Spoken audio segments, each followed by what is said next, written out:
আসসালামু আলাইকুম সবাইকে স্বাগতম জানাচ্ছি আমার নতুন একটি ভিডিওতে। ভিডিওতে যাকে দেখছেন ও হচ্ছে আমার বন্ধু আফিফ।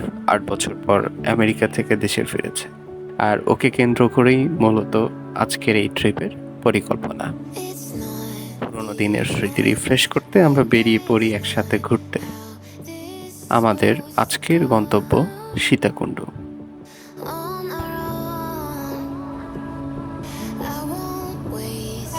রাতে কমলাপুর স্টেশন থেকে 11:45-এ ট্রেনে করে আমরা সকালে পৌঁছে যাই সীতাকুণ্ড স্টেশনে।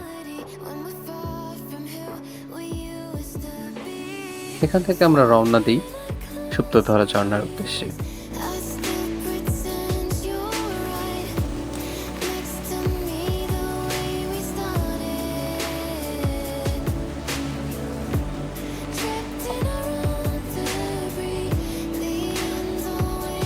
কিছু অংশ সিঁড়ি, আবার কিছু অংশ ছিল কাদার পিচ্ছিল পথ।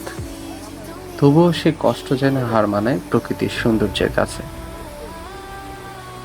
যেহেতু বর্ষাকাল আর গত কয়েকদিন টানা বৃষ্টি হয়েছে, তাই ঝর্ণার পানি প্রবাহ ছিল প্রবল ও চোখ জুড়ানো। ঝর্ণার নিচে দাঁড়িয়ে এক ধরনের সার্থকতা অনুভব করছিলাম, যেন এত পথ পেরিয়ে এসে প্রকৃতির আমোঘ আহ্বানে সাড়া দিতে পেরেছি।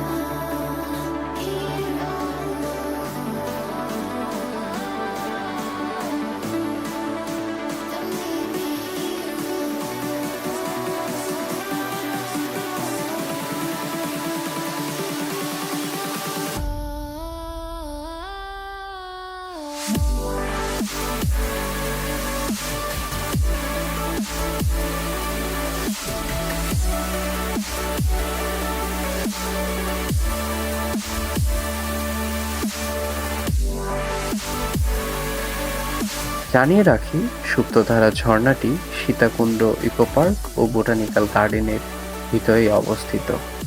পার্কের উপরের দিকে হাঁটলে দেখা মেলে আরও একটি ঝর্ণার,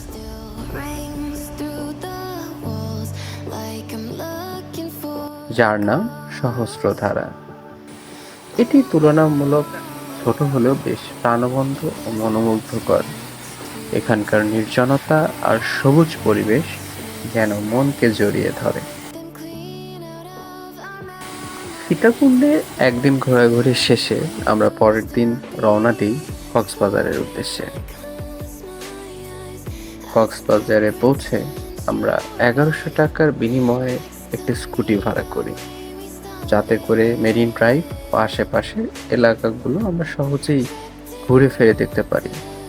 রাস্তায় চলতে চলতে আমরা চলে যাই মিনি বান্দরবন নামক জায়গায়। পাহাড় বেয়ে কিছুটা উপরে উঠে আমরা বান্দরবনের স্বাদ নেওয়ার চেষ্টা করি, আর প্রকৃতির সৌন্দর্যে আমরা কিছু সময় হারিয়ে যাই।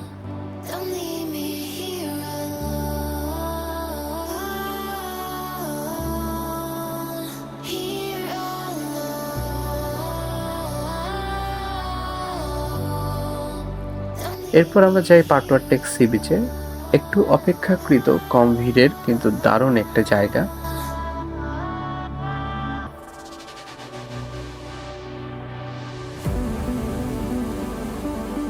বিকালে কাটে পুরোপুরি মেরিন ড্রাইভ আর সাগরের পাশে, যেখানে সময় যেন থমকে যায়।